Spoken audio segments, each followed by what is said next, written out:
Pas de candidat FN à Fos-sur-Mer, le candidat PS sortant René Raymondi est élu dès le premier tour avec 65,75% des voix.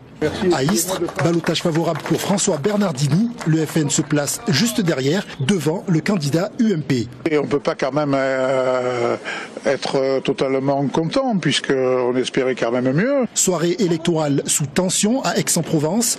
Maryse Joissin n'a pas tremblé, ou presque. Je dis toujours, je travaille en collectif. Édouard Baldo du PS est en deuxième position.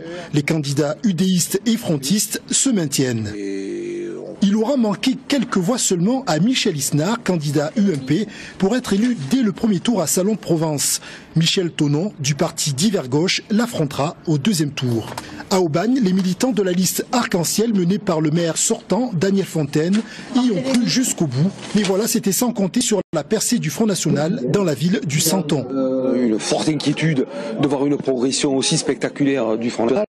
Progression qui est une progression nationale et une stagnation de la droite. Une déception de celles et ceux qui pensaient que un changement de gouvernement allait apporter un plus, ce qui n'est pas le cas. Et donc, malgré tout, une majorité d'Aubagnaises et d'Aubagniers qui continuent à penser qu'à Aubagne, on vit mieux qu'ailleurs. Gérard Gazet hisse l'UMP au deuxième rang. Je suis assez contente.